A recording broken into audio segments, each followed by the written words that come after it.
నా పేరు కర్రాజయ్యమ్మ.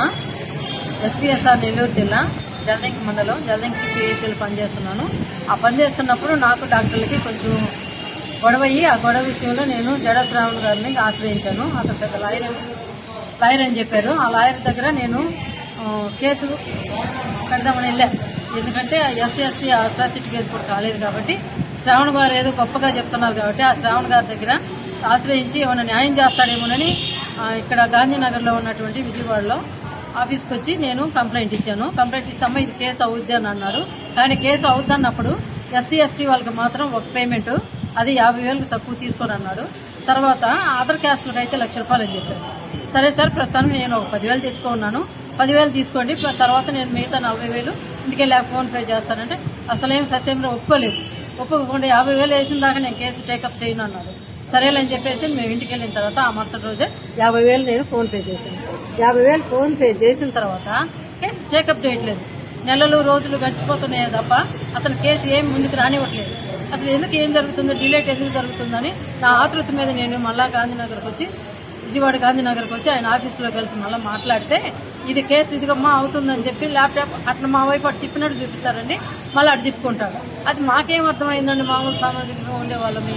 అది లాయర్లకైతే అర్థమైంది కానీ మాకే అర్థం కాదు కదా. అందుకని సార్ ఏమైంది, మీ గురించి చాలా గొప్పగా విని మీ దగ్గర కేసు ఇస్తే ఇట్లా డిలేట్ చేస్తున్నారు, ఏంటి సార్ పరిస్థితి అని చెప్పాను. కానీ అతను ఏమీ టేకప్ చేయలేదు. నేను ఇచ్చిన ఫార్మేట్ మొత్తం ఇదిగో ఇట్లా పలానా వచ్చి కేసు పెట్టిందని మళ్ళీ డాక్టర్లకి ఇంటిమేషన్ తెలియజేసి అతను వాళ్ళతో కుమ్మక్కైపోయి నా కేసు డిలేట్ చేశాను. సార్ నేను కేసు మాట్లాడుతున్నాను కదా, 50,000 ఇచ్చాను కదా, 50,000 ఇచ్చినప్పుడు నా కేసు టేకప్ చేయకుండా నన్ను ఎందుకు ఇబ్బంది పెడుతున్నారు సార్ అని చెప్పినంటే లేదు మళ్ళీ నాకు ₹1,00,000 ఇస్తే కనుక నేను టేకప్ చేస్తానన్నారు. మళ్ళీ ₹1,00,000 తీసుకున్నారండి. ₹1,00,000 తీసుకొని సరే టేకప్ చేస్తానన్నారు. కానీ మళ్ళీ నెలలు జరుగుతూనే ఉన్నాయి. ప్రతి నెల నేను నా భర్త వస్తూనే కేసు విషయం అడుగుతూనే ఉన్నాను. కానీ శ్రావణ్ గారు ఏమి సమాధానం ఇవ్వట్లేదు. ఆ కేసు విషయం అయితే అసలు రావద్దంటున్నారు.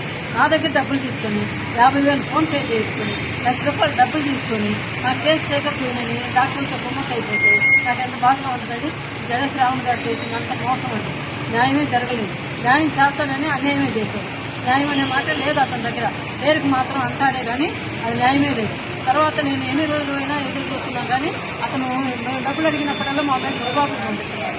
అతను సెక్యూరిటీ గార్డ్స్ కానీ వాళ్ళ దగ్గర ఉండే వాళ్ళు కానీ స్టాఫ్ కానీ వాళ్ళు లోపలికి సరేనని ఇంకా మా కేసు కాకపోయినా పర్లేదు సార్ ఎన్ఓసీ అన్నా ఇవ్వమని అడిగాను.